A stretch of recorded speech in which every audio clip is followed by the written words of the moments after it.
Well, good morning, good afternoon, good evening, wherever you are in the world. It's Dr. Jan Fortman with Relationship Matters TV. I hope everyone is having a beautifully blessed morning, afternoon, or evening. Well, the countdown is on to the holidays.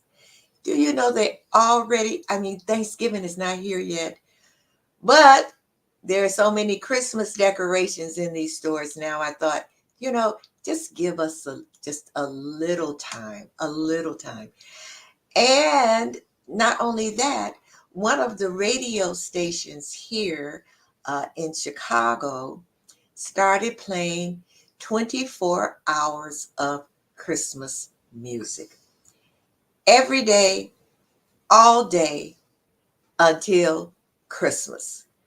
To me, they're kind of rushing it, don't you think? Well, anyway, so today is a good day.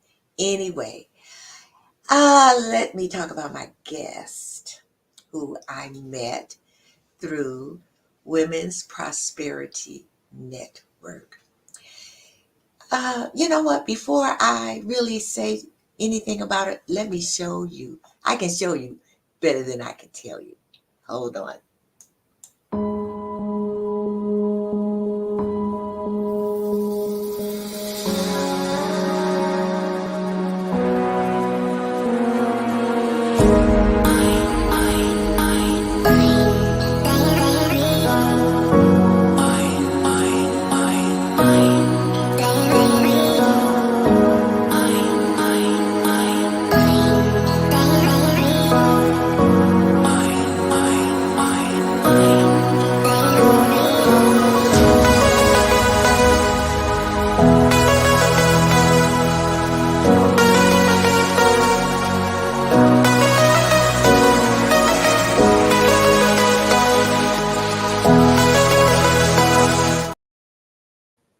I bet you can't wait. So let me tell you about Raksha. She is an international speaker, a coach, a facilitator, and a philanthropist. She has worked in over 30 countries on mindset and entrepreneurship. She champions organic and regenerative living and works on several projects in Latin America and Africa.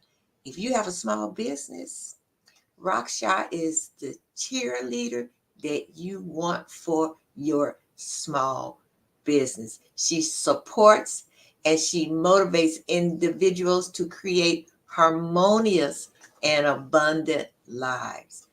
Her vision is to create communities of global entrepreneurs without borders.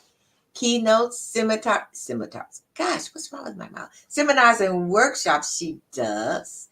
And she does them, she talks about from vision to reality. And you know what? All of us have visions, things that we want to do.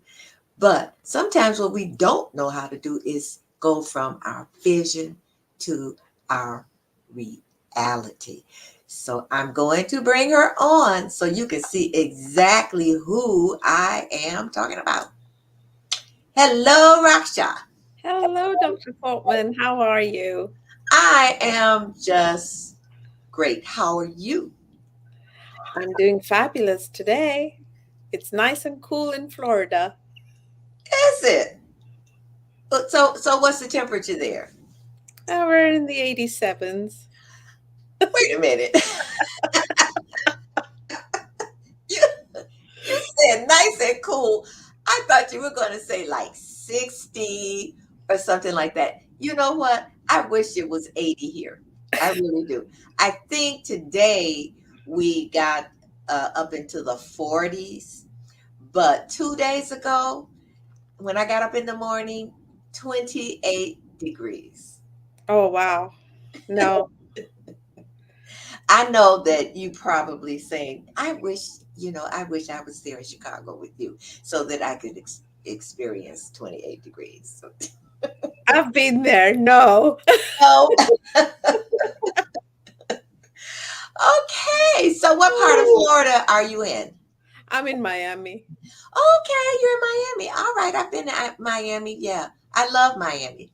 Very, very nice place to visit. It's a beautiful place to be. So, Yes, yes, it is. So let's get on to okay, the question that I have, the first question I have is I know you've been to, over 30 countries, on mindset and entrepreneurs.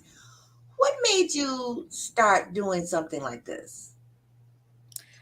well, I got lucky. I got asked to work with people in the nonprofit area in creating their business plans and their organizational charts. And then one thing led to another, and I got the opportunity to work on their projects, and I couldn't resist. It was calling, Okay. and I've always been interested in organic farming and regenerative living. So it was just like, oh, let me find out a little bit more. Maybe I don't like it as much as I think I do because all my experience was through books. you Oh, know so this was hands on, and it kind of it grew on me. okay. So what did you do before you started doing this? Oh, I'm a city girl. I'm a totally corporate person, city person. um if you asked any of my friends that this is what I do, they would probably look at you and say she doesn't do stuff like that. um I was in corporate for the longest time. I headed a litigation department for one of the biggest hospitality companies in the US. And I've also worked with a major airline, um, their contracts, and again in the litigation area. So that's what my forte is. My background is a lot about contracts and things of that nature. But as I got more involved in these projects, my attention shifted to how I could apply that knowledge to what we were creating on this side.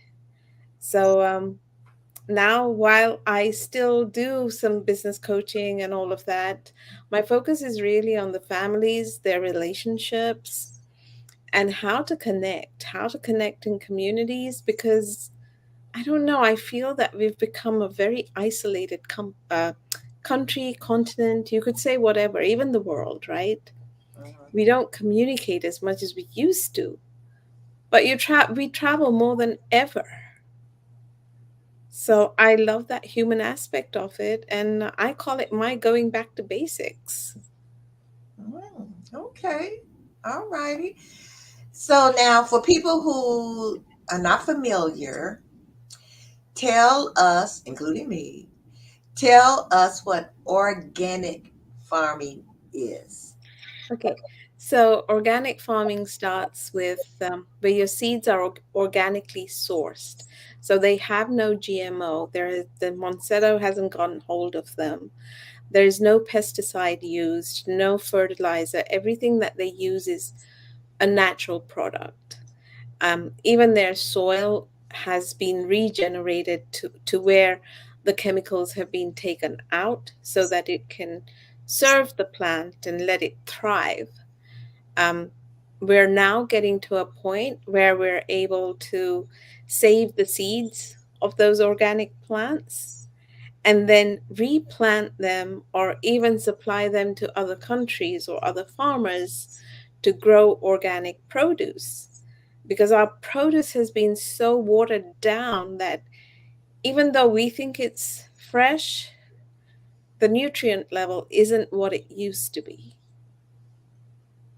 Is that because of GMO, genetically modified? Pretty much, you know, they wanted to get more yields.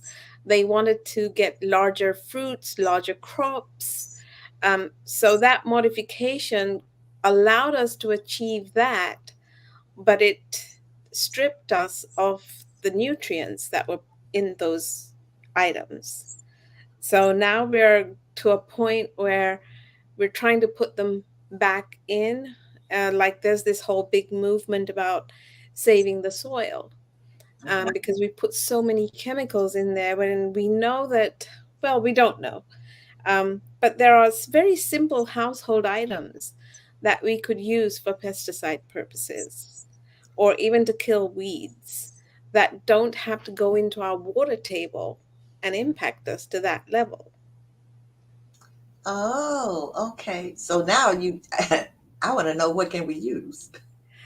Oh, simple things like salt and water, chili peppers mixed, blended up with water and vinegar and sprayed on your fruits and vegetables to keep the pesticides away.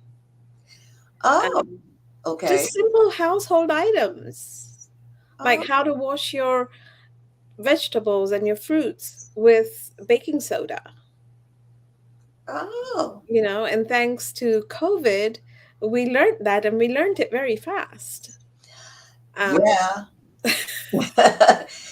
You're right, because I know we were making a disinfectant or, something to wash our hands with, and I saw something where, what did we have? Lemons. What was it? Lemons, and I think it was white vinegar or something like yeah, that. Yeah, regular distilled vinegar. It, yeah. it does so many things, you know, it from cleaning the glass in our homes to creating air fresheners, polishes. That white vinegar goes a long way, as does the baking soda. Because instead of getting things for scrubbing your bathrooms or your pots and pans with chemical laden detergents, you can use that and it works equally well, if not better. Okay, okay, yeah. I still have some of that, and I use it, and you're right. It's something that I really should use rather than to going out and buying stuff that's harmful to us.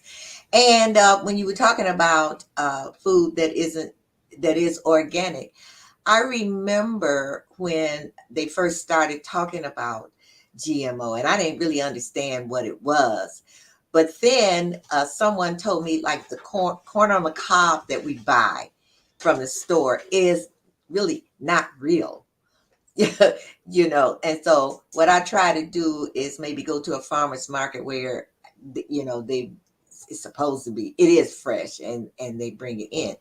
So now, okay, so you do this, and now it's, you say regenerative living. What is that? That is using everything that we have in our homes, and instead of putting it in a garbage can, to see where else in our lives can we use it, like the just in the kitchen, right? You Hmm. have your eggs, the shells of the eggs, um, your fresh fruits and vegetables, even if they're going rotten, Don't throw them in the garbage. Could take them outside, dig a hole and cover it up with that, because guess what? It's going to decompost and it's going to put the nutrients back in the soil. Oh, And that's what compost and fertilizer is made of in the first place. So why go to some place and purchase it when you can do it in small steps at home? oh, okay. I met someone, he was in my Toastmasters club, and that's what they did. They talked about composting. So now you have these projects in Latin America and in Africa. Africa. So what was it like working in Africa? I would say life changing. Okay. All right, we take so many things for granted over here. All our luxuries are taken for granted.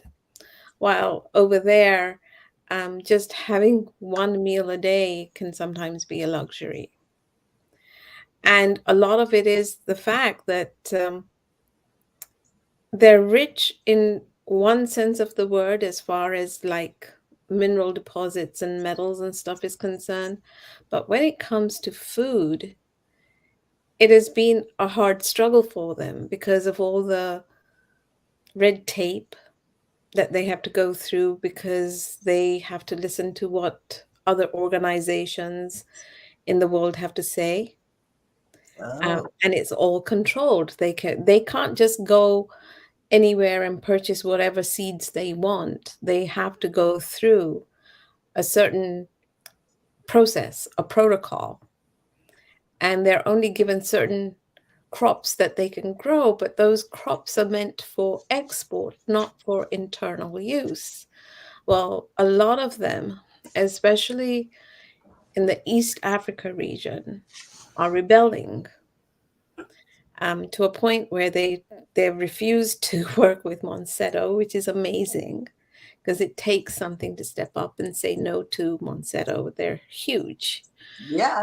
Um, they've also started doing what I call micro farming. So they're looking at what's around them, using that instead of, I mean, I don't know if you know about the agriculture landscape of Africa, but it's very fertile. Yeah. So they have now started to grow their own fruits and vegetables, in some cases, getting fined for doing that. Really? But then it's like the loophole is, if you do it domestically, it's allowed. If you do it commercially, it's not. Oh. So many of them are doing it domestically to feed themselves, but then they're starting to create co-ops of where they trade off. Like if somebody's doing rabbit farming, they'll share that with somebody that's doing chicken farming or fish farming.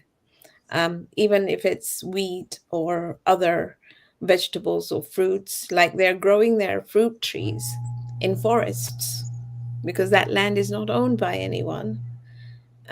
So they'll plant their trees in the forest, and it doesn't matter who gets the fruit. It's about feeding themselves. Oh, wow. That's wonderful. So what is your role in My that? role is basically to look at the legal issues, Hmm. how they can get around it, and then how they can create the co-ops to where they can sustain their own communities. Right now, it's about sustaining their own communities. The next stage will be to supply local grocery stores. And then the step after that will be, because Africa is such a huge continent, it has, I believe, 54 countries. Hmm. Hmm. If they can create internal export import, so they don't have to go through the regulations of if they were, say, exporting to Europe or the US or something. So now a lot of these countries are banding together, and instead of buying it from outside sources, they're looking for sources within the continent to see, okay, who can provide us with wheat, who can provide us with rice, who can provide us with fruit, which is a huge breakthrough, a huge breakthrough. Wow. Do you ever run into, you personally, run into any problems with the governments? You personally? You just stay under the radar. Okay. You know, it's grassroots. You don't want to draw attention to yourself. Hmm.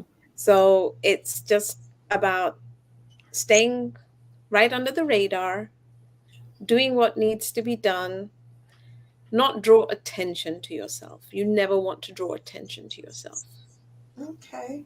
because that can just open up a can of worms and that doesn't work. Yeah. Yeah. So now, most of these businesses, are they women owned? Most of them, or Some of them are. okay. I have businesses in Kenya that are women owned. Hmm. Um, Women in Kenya are more empowered than the women in Uganda. Oh, okay. Um, then you, Because the economy, okay. the economy is such that Uganda, even though at one time used to be called the Pearl of Africa, has been drained of its resources. And the government that's in place isn't the most open. Okay. All Okay. right. Okay. But Kenya, they really want to make a difference. They want to move away from colonialism.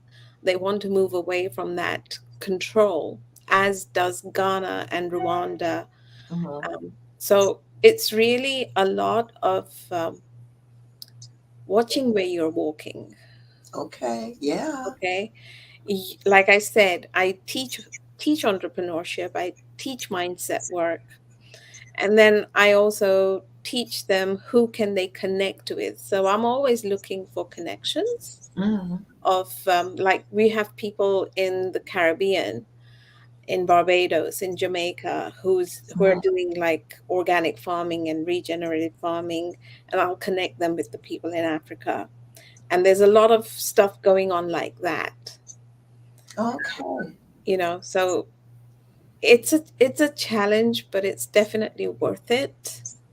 Yes. I know it's so fulfilling, so rewarding. It is. I Emotionally, it's very rewarding. Yes. Very rewarding. Yes. So a question came in here. Um, how is global warming affecting the food supply? I know that, and especially what you're doing, I know we've seen, on TV where it's a drought on one part and then flooding on another part. Is that Yes. affecting what you are doing? Absolutely. Absolutely. Because right now, what we're in the process of looking at are plants that will take least amount of water and give us the high yield that it can possibly give us. We're looking at crops that will have a high nutrient value. So, like wheat takes a lot longer to grow than, say, breadfruit Okay. or millets. Millets will grow in a dry, arid country. Okay. While for rice and wheat, we need a lot of water. Okay. One of the things that they're also doing is creating natural wells of water. So Mm-hmm. when it does rain and they have that heavy flooding and stuff, the water gets stored underground so they can seep out of it over time. Okay. So now, okay, so that's what you were doing in Africa. Now, what about in Latin America? Is this different? Or do you have the same challenges? Same challenges, but over there it's not so much political as it is gang war. Really? So, Okay, so I know when we say Latin America, so what countries in Latin America? like Peru, Colombia, Brazil, Argentina, Mexico, even. Really? But over there, things are not as bad as they are in Africa. Yeah, yeah, I yeah. And we have some um, nonprofits that are established over there that are working with the farmers to teach them how to export their stuff because they really can't do it within each other. There's just so much conflict. But a lot of their food and their vegetation and stuff gets exported to us here, to Europe, to Canada. So there it's not so bad. Okay, okay. Yeah, you really opening my eyes to, you never, I know the problems and issues in Africa, but I didn't know about what you're doing and how important it is in Latin America. It's actually, I would say, Jen, that it's equally important here as well. In the We- United States. Yeah, because we forget to look at what's right underneath our nose, Yeah, right? I mean, it's no secret that our food prices have risen dramatically, tell me. dramatically. Um, and our farmers are seeing challenges as well. So sometimes I live in Miami. I mean, it's a beautiful city. And I see all these mango trees and coconut trees and orange trees and stuff. And I'm like, they're on the maiden. Why are we not harvesting and giving it to the people that have no food?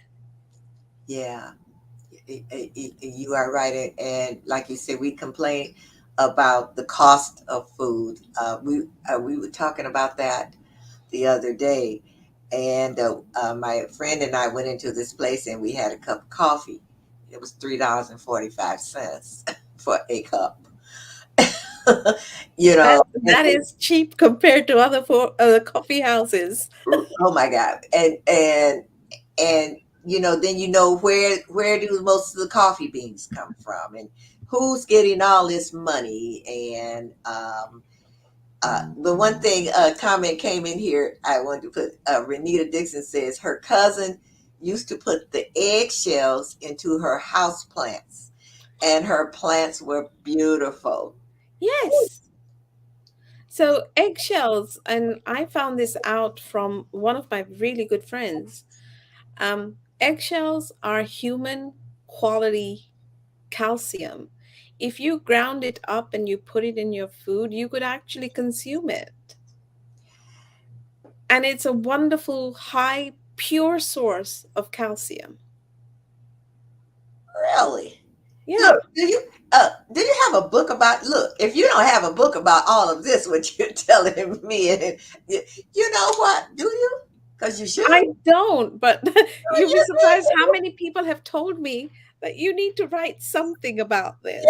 Yes. But eggs are like one of the biggest things. I mean, you put them in you just crumble them up and you put them in your garden and even if you're not a vegetable grower, your flowers will benefit from it.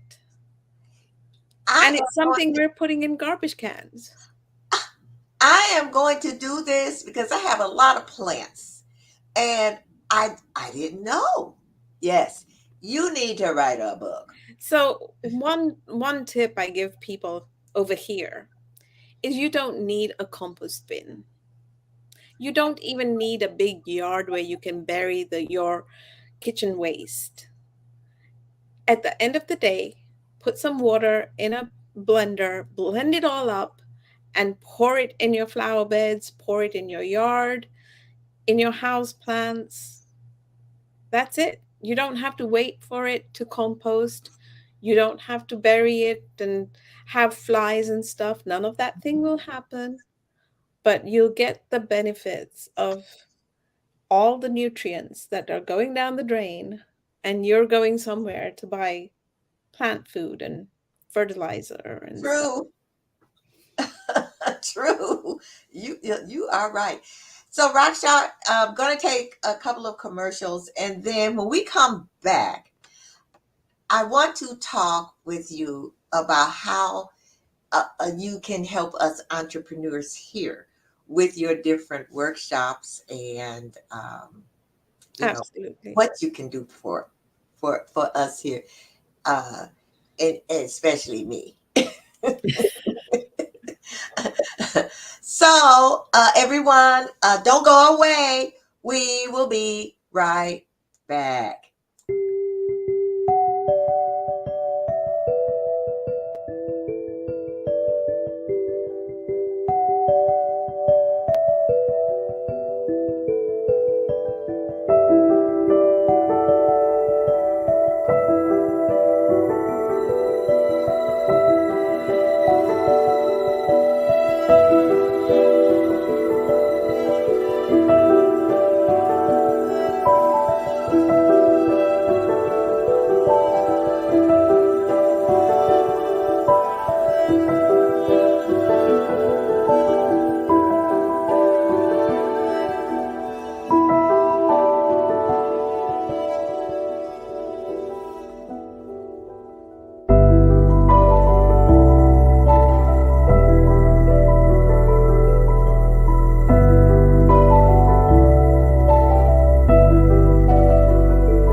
All right, Rockstar.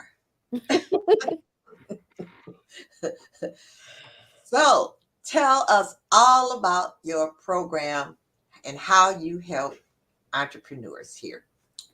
So, my focus working with entrepreneurs is all about staying connected for the reason why you became an entrepreneur.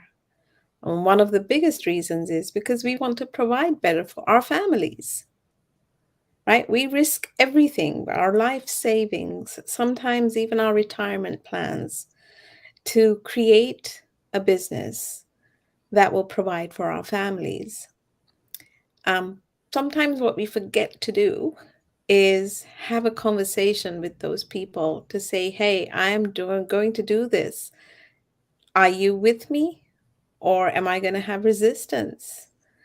Because once they're with you, there is a whole different kind of energy in the kind of work you do, the kind of results you produce. So I always start with your core values aligning with who you really are. Really asking the question, why am I doing this?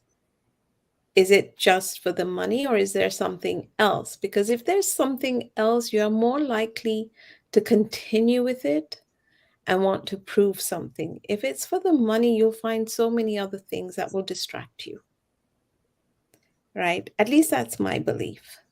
Okay. So in my program, and I'm starting that program end of January for 8 weeks. It's called Propel 24, and it's all about grounding yourself revisiting why you're in business. Is it going where it needs to go? Do you need to pivot? And during that 8 weeks, I am on that journey right with you. It's not so much as do it yourself as do it with me, so that I can have you by the end of those 8 weeks have a strong muscle that will keep you on target. And then, of course, I offer a maintenance program after that. But that is my flagship. Propel is my flagship. That's what I want to do, is help startups get started with a very strong foundation. Right. So if I wanted to start, let's say I'm just now starting my business, Mhm. and like you say, your why, which is the most which is the most important thing. Why are you doing it? How Most of us, when we start a business, we want to make money. I mean, Mhm. it's not a hobby. Um, so how do you really reach in and find your why? Really, it is your core values will tell you where to go if Okay. you listen to it, Okay. right? Like, I'll take myself as an example.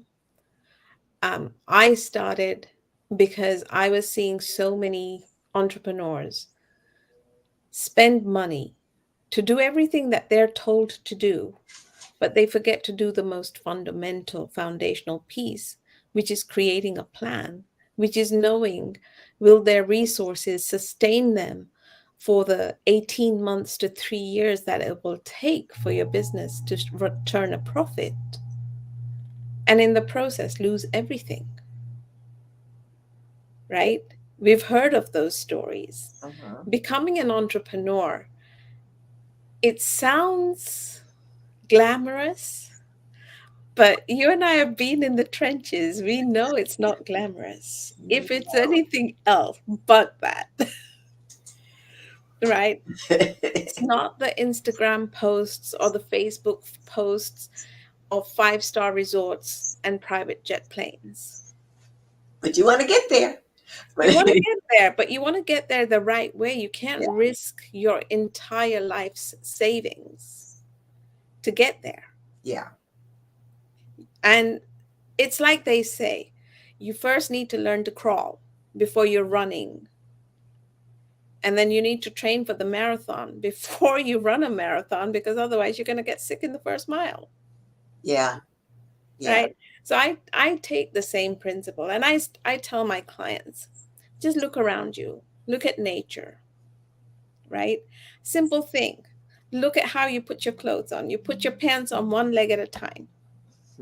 So why do you think in business you can run right away out the door? Yeah. I'm with you with that. It's a difference in working a 9 to 5 and being an entrepreneur.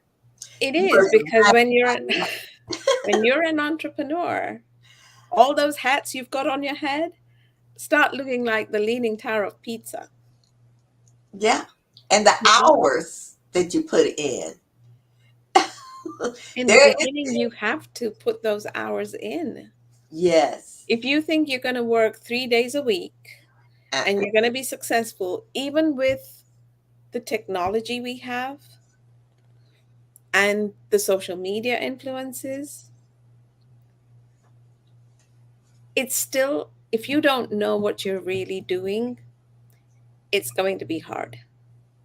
So be prepared for a roller coaster. It's not a straight road. It's not from A to B. It's going to take you from A to C to D to E, back to A, and then to I, Very true. Very true. right? And people look at it as something glamorous. Oh, you're doing this, you're doing that. But what they don't see is that work behind it, and the frustration sometimes that just things that go wrong, things that you think are going right, and then you sometimes you take 5 steps forward and then you take 6 steps back, then you only take 2 steps forward. So until you get there. Now, in order to become an entrepreneur, I know you talk about relationships. Yes. So tell us about, oh, here's a question. Wait a minute. Before I ask my question, here is a question from Gwendolyn Dunbar. She says, what has been your most successful venture or one that you have helped others with? Oh, I would have to say it would definitely have to be the farm in Kenya. It Okay. is run by women. It was started by a woman who was a widow. She came to my mindset class. And over there, if you're a widow, it's almost like you don't have a right to live anymore. Nobody listen, nobody talks to you. Nobody values you. You're just part of the furniture. And when she came, she was like, that's all fine and good in the white person's world, but it doesn't work here for us. And she was a challenge, but she was also my big win, um, because today she is teaching other people how to do rabbit farming, how to do chicken farming. She actually only had a quarter acre plot of land that her father had left her. And she turned that into a farm. Today she owns 5 acres that are hers. Wow. Wow. For a woman to own land in Africa is not easy, Wow. but she owns 5 acres. Her goal is to buy more land as it becomes available in her neighborhood. And she's now teaching other women who are single mothers and who are widows how to start their own sustainability projects. So now they're making soap, they're making shampoo, they're making, and I'll say it, but it's not very pretty. They're harvesting rabbit pee because apparently it is a very good pesticide. Really? Okay. Yes. And they're selling livestock rabbit in place of chicken because she can turn around the rabbit cycle in 90 days as opposed to how long it would take her to raise a chicken. Really? Wow. So I would have to say that Hilda is my biggest success story. She's amazing. That wow, that is just wonderful.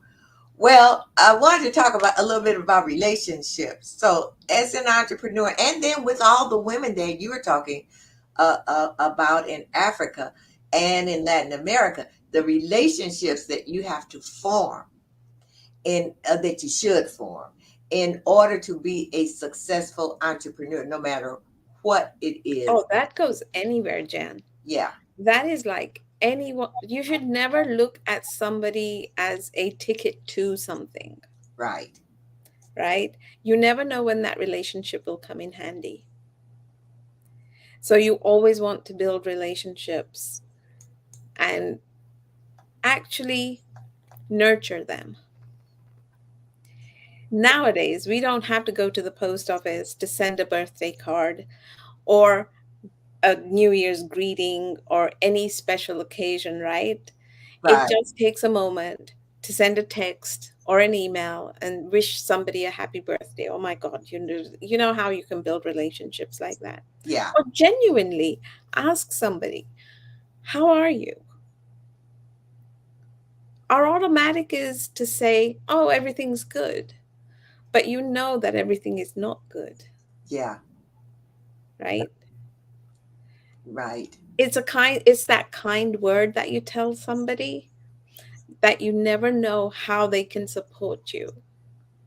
And in building relationships, it's not always asking for what they can do for you. Sometimes it's just offering to say, hey, I'm doing this. Would you like something off that? Right. right? You'll be surprised how many people open up.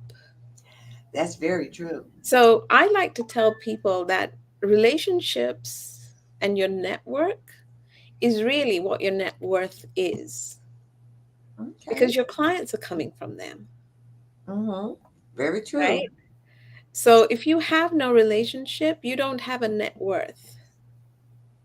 I love that.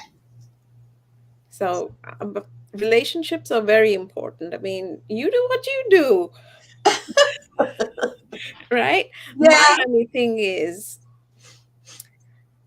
a good deed never goes unnoticed. Any good deed, it never goes unnoticed. And sometimes just smiling at somebody might make their day. That is the truth. That is the truth. You look at people sometimes and, like you said, just smiling and just saying hello, or uh, Yeah. And because it's okay if they don't say hello to you. What's the big deal? right, right, Right? But right. just your saying hello or acknowledging their presence there, you might be the only person that day that did that for them. Very true. That's very true. Because people have said that. I have said that. Like, I was feeling so down in the dumps, and I just looked at you and you smiled at me. You made my day. And it does. It lifts you up.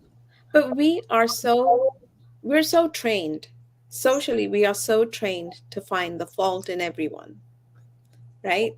But if we just start looking for that one good thing about them, one good thing that you can kind of authentically, don't make it up, because if you make it up, they're going to know, Right. right? But authentically, if you can tell somebody or give somebody a compliment about something they do or something you value about them, Hmm. they might not even know that they do that well. Yeah. Yeah.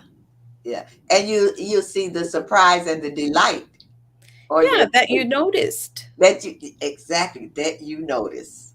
and that they matter, because we're such a microwave society that everything has to be instant. And we're so social, what do you say? While we are socially accessible, we have become the most isolated community in history. So, do you mean when you say that? Do you mean the United States, or do I would you mean I just would think globally a lot of people are that way, because the system and the media tells us how we should be. yeah, And if we are not that, we try to attain it at any cost. We will risk anything, right? Even committing criminal acts.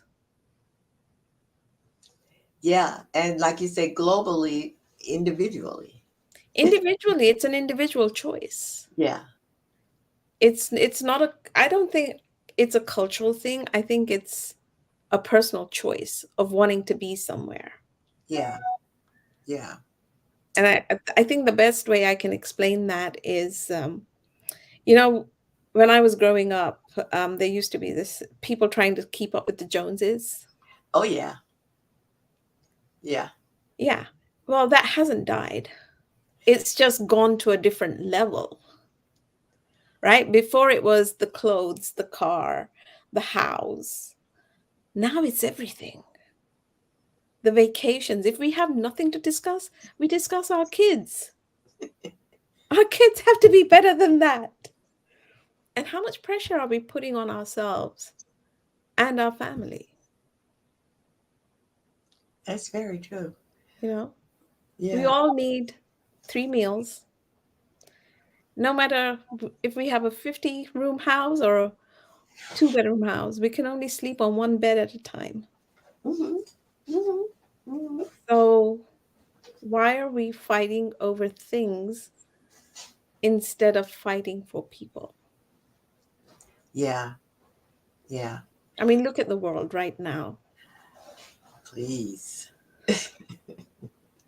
I think we're looking for differences amongst us more now than Yeah. we ever have in history. Even though we had racism back then, even Uh-huh. though we had class differences back then, Uh-huh.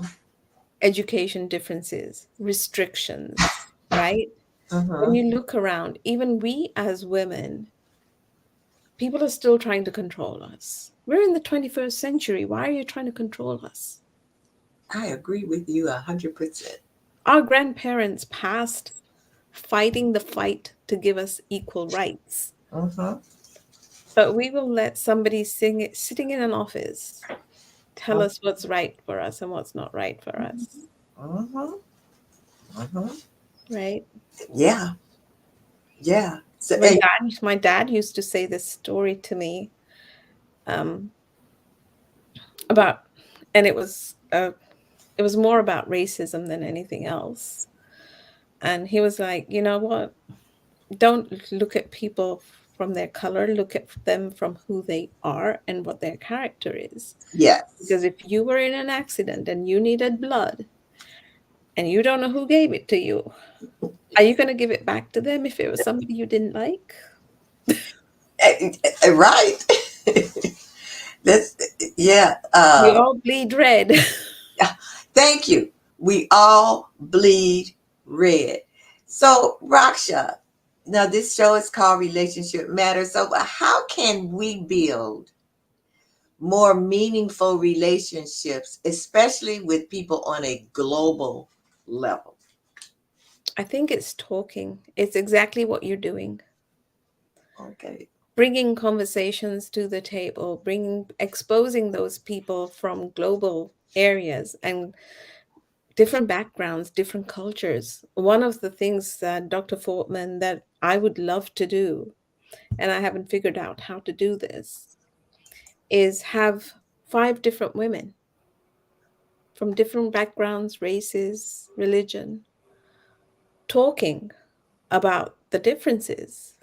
Because I strongly feel if anyone can bring things, communities together, it's women.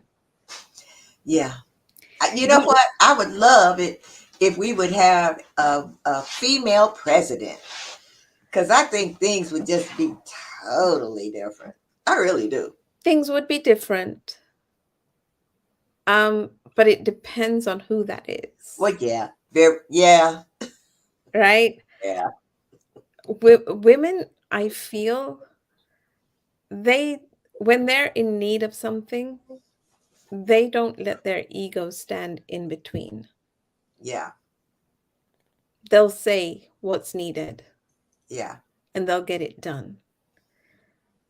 But in the past, I would say since the 40s, when women started going into the corporate world, Mm-hmm. we were forced to wear the pinstripe suit Mm-hmm. and stand up and be a man because that's what we were compared to, were the men. Mm-hmm. And many of us from our generation got trained that way, and we lost our ability to connect to women on a woman to woman level, Mm-hmm. which I'm so glad to see that the younger generation is breaking that barrier, Yes. you know, especially after COVID. Women standing up for what they'll work for and what they won't work for. Yes. So, as far as I'm concerned, relationships are hard to maintain. It only takes a moment to break that relationship, take you a lifetime to build it. But when you build a web of relationships, you'll never go alone. That's very true. Now, Raksha, 'cause we only got a couple of minutes. If people want to reach you, tell us how. They can call me. You have my phone number, I believe, on the There it site. is. Yes, the 305-842-3939. Uh-huh. They can even text me on that number or send me an email at raksha@rakshajoshi.com. And I will be more than glad to have a conversation with them. That's wonderful. That's wonderful because I'm really interested in the projects that you have with the women in Africa. So if you have one final word to leave with, but before then, wait a minute. It's someone that made a comment here, and I got to put it in here. Uh, it was about the eggs. Sandy Barney Ennis said, my grandmother and mother did the egg thingy on their plants. And now my daughter for her indoor plants and outdoor plants and gardens. Guys, Wow, Sandy. mothers and grandmothers have a lot of wisdom, so don't write them off. I I know genetically we were programmed that from our teenage years to our mid 20s, our parents know absolutely nothing. But that's not the truth. No, it isn't. No, No, it isn't. So, no. if there's one thing you want to leave the audience with, what is that? Always pick relationships, especially those with your family, over profits. Profits will come and go. Families will always be there. Now, I'm not saying all families are going to be hunky dory and it's going to be, the Brady Bunch. It's not. But if there is authenticity and open communication where you stand your ground and have your boundaries, you'll find that that power will take you forward in whatever venture, whether you choose to be a career person, whether you choose to be an entrepreneur, or whether you choose to be an influencer. It will take you a long way because your foundation is strong. Well, thank you so much, Raksha. Your heart just comes all the way through. Oh, thank you. Thank you, Dr. Portman. It just really does. I want to thank you. So, I see you on Women's Prosperity Network and WP, WPN as we call it, Yeah. and but I've learned so much more about you. You are just a beautiful soul. Thank you. You really, Thank really, you. really are. And I want to thank you so much for being a guest on my show and audience members. Okay, a lot of them midlife and senior women. It's on the screen. Write it down. 305-842-3939, or email her at raksha@rakshajoshi.com. Thank you so much, Raksha, and you have a beautiful, blessed rest of your evening there in the 80 degrees in Miami, Florida. Oh, well, And I it's don't want to hear that. better weather for me. All right. Thank you, Dr. Fortman. It was amazing. Thank you for bringing me in here and allowing me to speak to your community. It But has been a pleasure, and I hope to connect with you more and build a relationship. yes, yes. And thank you again. Thank you so All much. right. Wow, this has been amazing. I've learned so much. I know you have too. And I'm really thinking about my eggs and how I'm going to use them for my plants. I've been throwing away eggshells. Sandy Barney Ennis, I do know you. You should have told me about these eggshells. But anyway, I want to thank all of you all for watching today. I know that you've learned a lot, and Raksha brought you so much value. So I will see you again next week. And my guest's name is Matt Riemann, Rieman. And you know what? It's kind of almost on the same level about organic foods and about helping you build your relationships with people. So I will see you again next week. If someone I met in where was I? Palm Beach, and he's from Australia, and so he will be zooming in or coming in from Australia unless he has landed here in the United States. So I will see you again next time. Have a beautiful, blessed rest of your morning, afternoon, or evening.